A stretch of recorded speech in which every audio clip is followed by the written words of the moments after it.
It really wasn't about like, I'm going to make some money and I'm going to be an entrepreneur. I didn't even know what it entailed being an entrepreneur. I didn't know what an LOI was. I didn't know what an NDA was. I had no idea. So we just went for it, and we went for it because we were passionate about doing some good and helping people.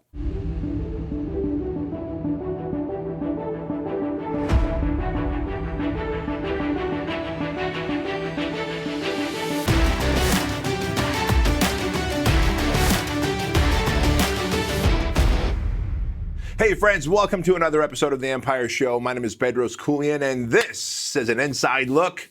And today we've got someone very special. Her name is Birch, and she is the founder and CEO of Urbal Activ, a CBD company that does not have THC in it. Correct. We third-party test everything to make sure, there's zero THC, and potency,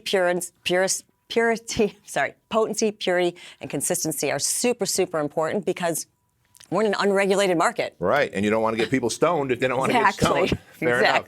But Dawn, before we talk about your success in CBD, and the reason I've got you on the show is really a two-part. One, that as an entrepreneur, you're going to have many different phases of life. How about this? As a human, you're going to have many different phases of life. You're going to have different interests. You're going to have different passions. Even your purpose will change decade to decade, phase to phase, depending on what happens in your life. But also because CBD is just such a big thing right now. And so cannabis, CBD, that whole market. But before you were ever in CBD and cannabis, you were actually at one point working for the White House, doing something very unique. What did you do? Well, in my 30s, I got into my career, which I'd studied for. I went to San Diego State, and I was a journalism and a speech comm major. I always wanted to be in television news production, so in my 30s, I really pursued it. It was everything from traveling to I was more behind the scenes. I was not in front of the camera. Was that by choice, or did you actively decide that I want to be behind the scenes versus in front of the camera? Well, because I kind of entered into my career a little bit late, the idea of being in front of the camera and having to go to small town after small town after small town to try and make it just didn't seem realistic. And I really kind of liked the behind the scenes, stage managing, directing, and so forth. I really enjoyed that aspect. So for me, it was just a natural fit, and it was really exciting, very exciting. Gotcha. But what did you do for the White House? Well, it was a position, you do advance for the White House, and it sounds kind of nondescript, but advance means we actually go in advance of where the president is actually going to go or going to speak. And we work with Secret Service, kind of laying out their plan. Where are they going to arrive? Where are they going to walk? Where's the press actually going to be located? Where's the press room set up in case there's an emergency where he has to go and make a statement? So you're kind of working with a lot of different departments to make sure that, one, it works well for television, and also it works well for security and safety. Gotcha. So, but really the end outcome that we see as viewers when we're watching television, we're seeing the president talk, like the byproduct of what we're seeing is someone who's working the advance position. Correct. Right? Completely behind the scenes. Yeah. It all looks very smooth and natural, but there's a lot of work that goes into it. That's fascinating. Have you ever been in a position where Secret Service is like, no, you can't do it that way? Oh, yeah, all the time. How do you? You're always having to kind of negotiate because you're like, no, this is a great shot. This is going to look great. So you're constantly in negotiating. Because public perception matters of the president. Like every time the president's on TV, as we see with Trump, like ratings are either going up or down. Correct. And so you're trying to find that perfect position to help ratings go in the desired direction. But whether it's lighting or the position of the audience behind him or, signs that are around and so forth. It all makes a difference in the presentation. Are there any strange, weird, funny, fascinating stories that involve the president, you, and the Secret Service that you might want to share? Oh, wow. You know what? That's one of those, I don't. No, in all honesty, I really don't have a good one when it comes to that. Even better. I was reading this book recently. It was written by a Secret Service agent, but it was one of the ones who was in uniform. I guess they kind of worked outside of the White House. And he was talking about the Clinton administration and how the Clinton administration had a very different way of... Okay, so I worked after the Clinton administration, too, and the Secret Service had a lot to say about them in terms of maybe some things that they had, that they were okay with? Yeah, and that they worked really long hours because the president liked to stay up and play a sax and have a good time. Well, there you go. There you go. Hey, listen, this isn't a political show. I don't care if it's Trump or Clinton. I always say you are in control of your economy, not Trump or Clinton or whoever the next president is going to be, because we're entrepreneurs, we're pioneers, and we keep charging forward no matter what. So from there, you went into I guess cannabis, is that, or did you go into news media next? No, well, yeah, went into news media kind of paralleled with Advance with the White House. So I did a lot of work with like MSNBC and Fox, and it was always political driven. So it was always in preparation for like an election year and so forth. Also did a lot of the like shows in terms of like exposing, like showing who's actually running and what their really their platforms are, like, you know, how to get to the White House kind of thing. Gotcha. So that was interesting. But, you know, being from the Midwest and then after living out west, I really realized seeing that like the further you went west, the further people really didn't care. Like I would talk to like my family and friends in Arizona and be like, oh, I was with this senator, I was with this person. They're like, who, what, where, when? And you just realize that it is a real bubble. It is a real bubble in Washington in terms of the who's of politics. Yeah, yeah. So at some point you decided, though, I'm not going to work in production and I'm going to venture out and be an entrepreneur. Well, that's really funny. I never really looked at it like being an entrepreneur. So it wasn't an active decision, like, hey, I want to be an entrepreneur? It was never a conscious active decision. It was, my husband and I were, you know, looking at the fact that cannabis was going medical in Arizona, and we thought, my family lived out there, and we're like, oh, God, what a great business to be in. You could be helping people, and this is an up-and-coming business. This would be exciting. What year was this? That was in 2010. 2010, okay. And so right a couple years after the economy crashes, cannabis becomes legal in Arizona. Yep, and we're like, oh, this is a great business opportunity. Let's do this. And so we went to Arizona and we went through all the trials and tribulations of trying to get a dispensary license and a grow and everything else. And then the governor put everything on hold. And we made this really big investment. So our grower that was in San Diego was like, well, while everything's on hold, why don't you come out here and learn the industry? You know, looking back, I don't know what we were thinking, but we did. We sold both of our homes. We moved from Chicago to San Diego. And, you know, all of a sudden, there we are with an indoor grow, an outdoor grow, you know, and learning extraction. And I mean, if you were to tell me, you know, today that I was going to do that in 2012, I would tell you you're absolutely crazy. And now that was a time when you can't see these days, you just walk into, like, there's a great dispensary off the 55 freeway here in Southern California near Costa Mesa called People's. And you just walk in, it looks like a beautiful Starbucks in there. And you just kind of, they have like the baristas, but they're not baristas, they're whatever, weedistas. And you just pick whatever you want and you walk out with it, whether it's edibles or smokables.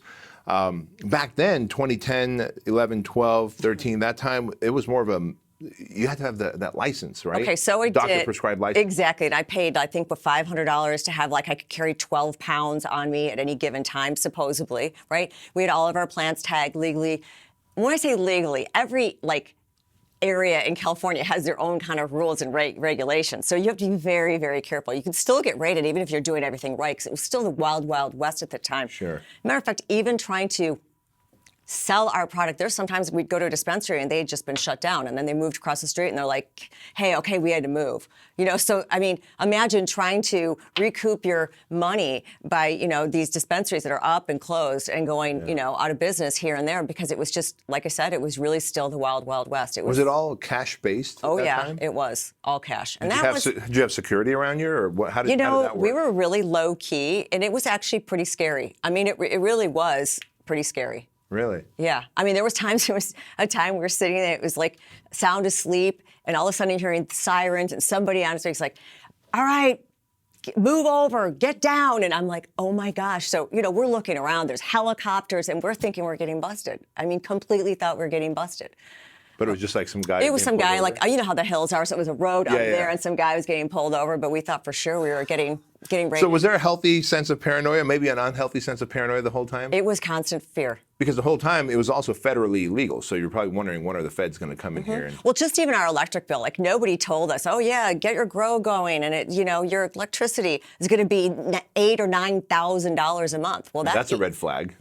And that eats into your profits too. So all these things that, you know, this guy that, who was I to know what a good grower was anyway? I mean, here I was. I'm moving across, you know, to California because this guy says, yeah, come out and learn the industry. I mean, ridiculous. I mean, when I look back, but there was so much that I learned in that process, but never did I ever think, oh, I'm going out here to be an entrepreneur. Huh.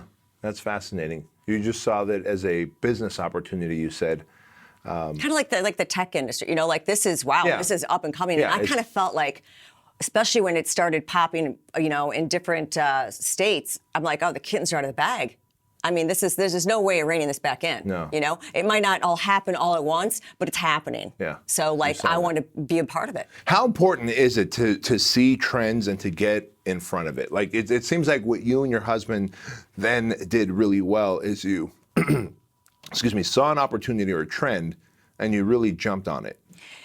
Absolutely. I think that's super important. And that's not to say that there aren't people and a lot of companies that are way ahead of us. I mean, there are, and there's always going to be. And there's so many people in the mix right now. I mean, you know, when you take a look around, pretty much you can find CBD oil pretty much anywhere you want. And that's what's really confusing, I think, for consumers is that, you know, CBD oil, not all CBD is created equal. So that's kind of where we make a real big difference in the industry. So we just kind of stay on our path and do what we do and try not to get distracted by everybody else, basically repurposing the same products. That's what we're seeing. We're seeing, you know, a CBD isolate made in an oil and everybody's got a different label on it and they're selling it for pennies because it's an inexpensive product to produce. And not only that, they're not taking the THC out of it.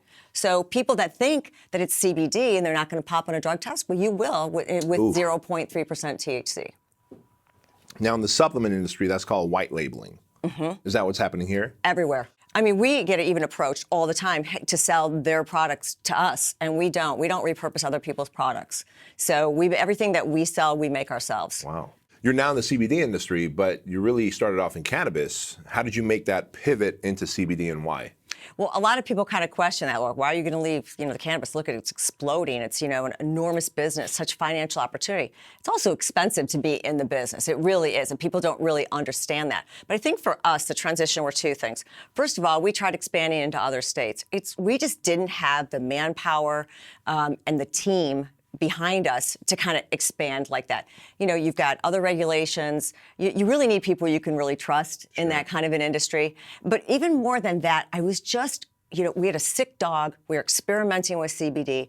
And I just saw the positive effects. I was like, you know, there have to be more people out there than me that doesn't use cannabis that wants an all-natural solution. So I thought, well, why am I focusing on THC when I should be focusing on a zero THC solution for those that don't want to be taking opioids. Even more importantly, my mom who was taking like 6 to 10 Advil or Aleve a day. I mean, that's a very common scenario in this day and age. So if we could provide a solution where people didn't have to resort to those kinds of, I won't even call them solutions, but to those kinds of medicines, traditional medicine, if you will. Which, by the way, not only tear up the stomach lining, but also have a massive negative impact on the liver. Exactly. Right? Yeah. Exactly. Yeah, both Tylenol, Advil, all that stuff. So it's like, what about providing a solution where you're not only helping, but you're encouraging their own body to heal itself? You weren't providing a product that was going to mask the problem. You were actually activating the body to heal the problem. How remarkable is that? And how great would that be that I could help not just people in Arizona or people in Chicago or people in the United States, but people worldwide?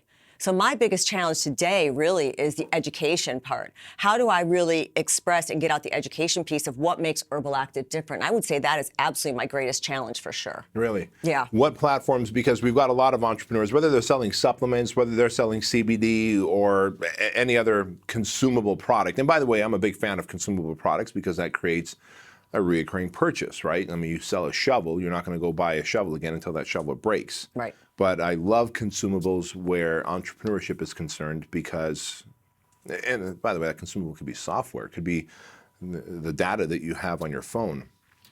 Were you like aware of this, that the consumable industry has money, greater amounts of money attached to it? Or at some point, things had to start making sense as an entrepreneur to you, right? Well, again, like I less employees, higher profits. I never saw myself as an entrepreneur. I saw that there was a problem and I wanted to be the solution. That's what I really saw. I saw that I could be helpful. I could do something that actually felt really good about it. I didn't feel great about my life when I was working in television news production. Sure. You know, I just plugged along and did the same thing day after day. So when I got into this, it really wasn't about like, I'm going to make some money and I'm going to be an entrepreneur. I didn't even know what it entailed being an entrepreneur. I didn't know what an LOI was. I didn't know what an NDA was. I had no idea. So we just went for it, and we went for it because we were passionate about doing some good and helping people. Really, ultimately, is how it all started. Okay, well, some of the greatest entrepreneurs on the planet see a problem and they realize there's a better solution to it than what's out there today. And I always say that if you want to make more money, if you want to have longevity in your business, find a problem that many people aren't solving, and the more sophisticated the problem or more complex the problem, the better solution you can provide, the more money you can charge. At the end of the day, if it's a simple problem, there's probably a simple solution, and more people are doing it. And so, what makes what you do differently as a CBD oil company? Well, we really stay in our lane. We started off as a company, more of a daily supplement company. So for those that are looking for an all-natural, active lifestyle, we feel like if you can have a good night's sleep, if you can wake up without brain fog, if your dog can walk around without that sore hip bothering him, you're apt to be more active. So we're trying to encourage an active, happy lifestyle. And people are more active when they feel better. Sure. So we don't look at, CBD as a supplement just for also being for pain and daily issues. I also look at it as like a daily supplement because inflammation is the leading cause of disease. So if we can alleviate that, who knows how much healthier we can be as a society. I kind of feel robbed at this point at 53 years old that I haven't had CBD in my life for all these years. Think about all that inflammation that I've had in my body all these years where I could have activated my own endocannabinoid system, if you will, to activate itself to heal. And people don't really understand that. And that actually goes back to that education piece. People don't really understand that it's really activating your own body's system to actually heal itself versus being a preventative or a blocking agent. Right, which is what current medicine does. Correct. Preventative. So let's talk about, you say, your greatest challenge that you're dealing with, which one might argue it's a marketing challenge, which is getting your education out there. What's so hard about getting your education out there with all the different marketing and social media channels that we have? I think because the market is so submerged, and I think that I have not, as a leader, really done my best job at finding the right people to actually do that. I'm working right now and trying to find a good copywriter. My top three things right now, if I could have a solid copywriter, somebody that's solid in marketing, and kind of like art director, I think those are my two top right now that I think that we're actually move the needle to the next level. And we do some great things, like we've advertised on 2 different podcasts that we're a game changer, honestly, for the business. But both of them, we made sure that they were using the products well in advance, at least a couple months, because we wanted to see the effects, because we wanted an authentic read, right? Authentic experience on that, not just, hey, here's Dawn CBD. That was just not gonna, that doesn't align with my values whatsoever. And it really resonated with a lot of people. So we found a lot of great success with that. But, we're working in an unregulated industry, so it's not as easy as just going, hey, well, why aren't you just advertising on Instagram, Dawn? Well, or why aren't you on Facebook? I can't tell you how many Facebook ads and Instagram ads that they have denied me. Right. So it's, listen, we went without merchant processing when we were strictly an online business for 2 months. That was a whole lot of fun. Let's see, last Christmas, right after Christmas, DHL, FedEx, and UPS said they wouldn't ship with us because they were worried that we were all of a sudden going to start shipping cannabis. I mean, it's a nightmare. Even with, the Farm Bill Act passing, we thought it would lighten up on all kinds of regulations. And I got to tell you, all it did is tighten the screws, because all those higher ups that don't know anything about the difference between the cannabis and CBD got scared. Sure. And then they tighten the belts on everything. And when they're scared, they just choose to not deal with it. Exactly. Right? Yeah. So guys and gals, let this be a lesson to you as you're watching and listening to this episode. You're going to encounter many levels of adversity and challenges. When you look at the shipping problem, DHL, UPS, FedEx, you look at the online merchants who are like, hey, we don't want to touch you with a 10-foot pole. I'm not going to even process credit cards and then have you accidentally sell cannabis. So what do you tell an entrepreneur that says, well, and then you look at Facebook, right? So now you're trying to market. So look at the challenges you have to go through. You have to market this damn thing so that you can sell it and accept money. So you need the marketing platform to stop denying your ads. And you need the credit card processor to go, dude, we get it. We'll process the credit card. We understand people aren't going to get stoned on this stuff. But then even if you market it and process the credit card, you need the shipping companies to go, hey, we feel warm and fuzzy about shipping your stuff. I mean, you're fighting a battle on 3 fronts, and you've won and you're winning. But what do you say to someone that says, well, I ran a Facebook ad and it didn't work for me, or I'm having problems keeping up with the demand for shipping, when they have such a very small problem, but they make it a big one? How do you deal with entrepreneurs who tell you that? I say step up. I mean, you got to find solutions. We just don't exist with problems. It's always, this girl, she'd been working for us from day one, and we were on this podcast called The Spit and Chicklets. It's a hockey podcast, and we were getting like hundreds and hundreds of orders on this Monday, right? She comes up to me, she goes, hey, Dawn, I mean, we've never seen anything like that. At that time, we'd only seen like 100 orders a month. Yeah. We're getting like hundreds. I think it was like 600 that day, which was pretty significant. She comes up, she says, hey, I just want to tell you something. I'm like, okay. Hey, I'm moving to California. Well, when are you going? I'm going in a week. Not only did we have this going on, we had just taken in a big private label pet treat order, which was like, like a $50,000 order. Well, I was like, I just looked at her, I go, I wish you all the best of luck. Because the reality is that about 2 months before, she wasn't really doing her job. But I felt so dependent on keeping her on there because I didn't have a replacement that the universe just opened the door for me. And instead of being worried about it, I was like, all right, we'll figure it out.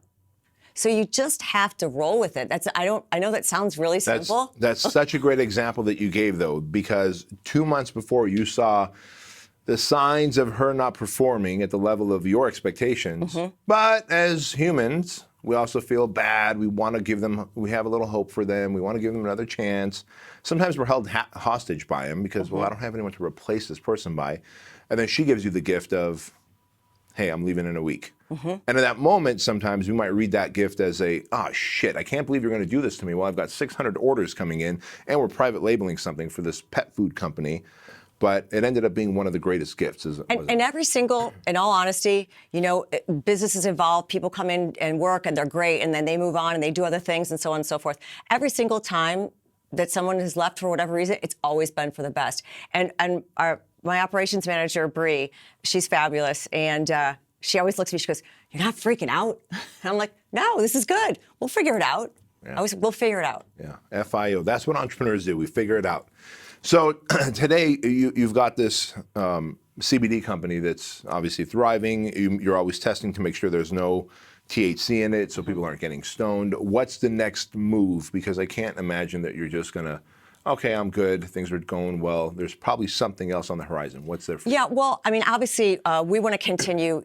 We're having a lot of issues in Canada right now. We stopped shipping there. Our packages were getting seized. So we're really working to get back into Canada. It's about 30% of our business, so that's a big market for us. We're working on some pretty big deals in Japan as well as in Italy. And we've got some other private label opportunities. But bigger than that, we've had a lot of interest in franchising. I'm not sure that's a whole other beast to kind of tackle that, again, I know nothing about, so I'd have to bring in someone much smarter than myself to kind of take a look, figure out what that would actually look like. But, I would like to continue to help people and eventually, move on to something else. But this is right now, this is my passion, and we're working really, really hard to help as many people and pets, don't forget pets, help as many people and their pets as possible to live, an active lifestyle, pain-free. So let me ask you something, circling back to being entrepreneurship again. The credit card processing companies weren't that excited about you doing direct-to-consumer online. Was your answer, and I'm just guessing, was your solution to that, hey, I'm going to open up a storefront? How did you get around that? That's interesting. We opened the storefront after that happened. So when it was really funny, when we first opened the Urbal Activ, people were throwing stuff at us. FedEx was coming by, UPS is coming by. Everybody wanted to do business with us. Once we started blowing up and CBD really became like more of a common term is when they started kind of getting all nervous. When we actually moved our warehouse and opened the storefront because there was such a demand for our presence to have like a storefront in Arizona, we moved our warehouse down to Tempe. So we're in there, we've got our merchant processing going and everything, and all of a sudden they drop us cold. So it's like, what do you say to somebody when they're ordering online? Oh, okay, sure, we'll accept cash, or yeah, send me a check. That sounds really great. But then we went on Square, and we went on PayPal, and then Square dropped us, and then PayPal dropped us, and then we had just gotten on Amazon, and they dropped us. So we're just sitting here, no merchant processing. Nobody's walking the door because they hardly even know us. Right. And we've got no way to process. And we suffered through, gosh, it's our slowest time anyway. We suffered through a summer through that, which was brutal. So that was a whole summer-long process. It was a good 2 months. What was your solution to it? Because I love how you laid out all the problems. Like it was PayPal, it was Square, it was a merchant processor. You were just lining them up. At some point, did you ever want to just throw your hands up and go, obviously this is a sign from God or the universe, I quit? Absolutely never. Why?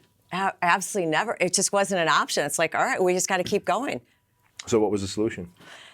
Well, we had a lot of people approaching us to, go with their merchant processing company, but, either their fees were so outrageous or their holdbacks were so outrageous that it wasn't viable. But then we finally, one of my partners found a company that it was still pretty painful. I mean, it wasn't cheap. Yeah. was it 10-day rears, which when you're not making a whole lot of money, that's really hard to wait 10 days to get your money. Yeah. So that was pretty painful too, but we got through it, we really got through it. And there isn't a magic bullet. I guess it's just, are you willing to kind of go through the muddy waters to get to the sunshine and the rainbows, or are you just going to give up? And I always talk about how much shit are you willing to eat, and it really boils down to that. In any endeavor that you take on, how much shit are you willing to eat to get to the outcome that you want? So for those watching and listening to this, and they're like, "What do you mean the fees were expensive?" Well, because when you have a business that they consider higher risk, exactly, they'll charge you a higher percentage. Minimum of 10%. Yeah. Minimum. Right? 10% to process your credit card, when really it might be as low as 2.3 to 2.7, 2.8, and you're paying 10%. And what's a holdback? Why don't you explain to our audience what holdback is? 10 days. So that means that the holdbacks were somewhere more, but a 10-day holdback means that if you purchase from me today, I'm not going to see that money minus that 10% for 10 days. Yeah. And that's actually pretty good considering some of the holdbacks we've had when we launched our supplement company upstairs, Fit Body Bootcamp. We just launched a Truly supplement company, and because we've got hundreds of franchise locations, all of our franchisees bought a crap ton of our supplements, and to Shopify and to our processing company, it looked like an overnight smash hit, which could be red flags.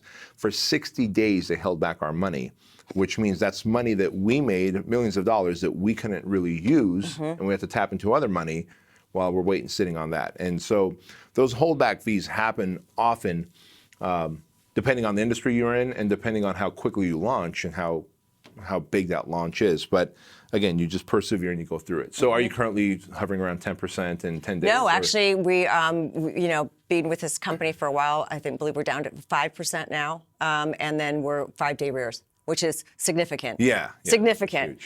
Which is huge. Significant. You have tremendous ability to focus on the thing that you're after. So many other people have so many shiny objects that they're chasing. What's the secret to focus? I think the secret to focus is that I don't get caught up, or I've made a commitment to myself and to the company and to my vision not to get caught up in what everybody else is doing. I think it's really important to see what other people are doing. It's great. This company's doing this company's doing that. There's companies that are making a whole lot more money than us. They're different. Their vision's different. Their message is different. Their branding is different. We stay really true and on our path, and I think that that's really paid off.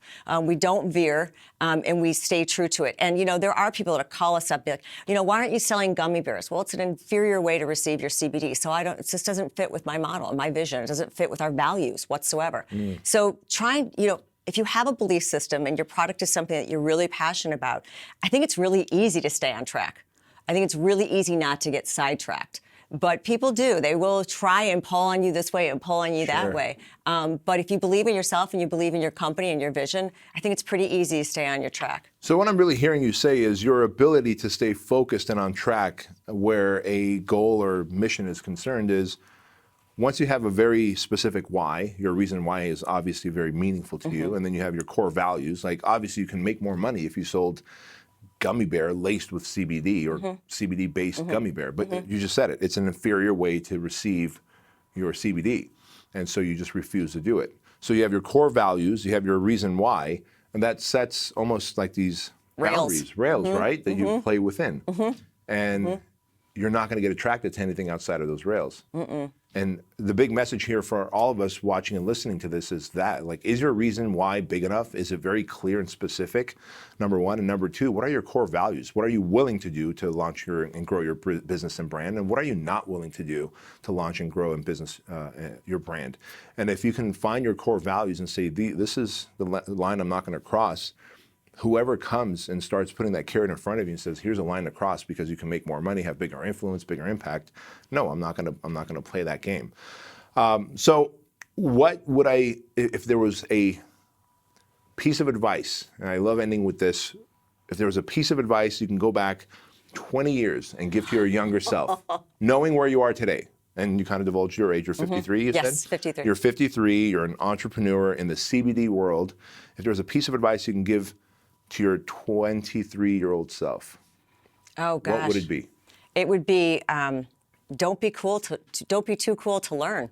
Don't think you're above it all. I mean, I wish I would have, back in my 20s, I wish I was taking another language. I wish I was taking a business course. I wish I was doing a lot of different things that I could have been doing that would have cost very little money, that would have helped prepare me for making better decisions in my life and maybe getting down this path sooner. So don't waste your time, because it goes really, really fast. Amen to that. It's something as a great point to finish on, is one of the 11 points of success that I always talk about, and when I put up a social media point, is if I can go back 20 years to my younger self, it would be take bigger risks and put in more effort. And that's really what I'm hearing you say is like, invest more in yourself in your 20s, because we think, well, I've done enough. You've never done enough. One time someone asked me, when's enough with all the success that I had created? And he had stumped me. And I was like, shit, maybe I'm greedy. Maybe I'm just chasing money. And then I went home and my wife's like, well, the answer is simple. Like, have you helped enough charities? Because we've adopted Shriners Children's Hospital, Toys for Tots, Compassion International. Is there enough kids that you've helped? Is there enough, kids that have opened up Christmas gifts? I'm like, no. Like, there is no enough. Until every kid has been medically helped and has got a Christmas gift, it's not enough. And so to me, that was the thing. I needed to have taken bigger risks and put in more effort 20 years ago. And I think I would have been in a better place today. Instead of at 45, I would have probably achieved this at 35, 36, 37.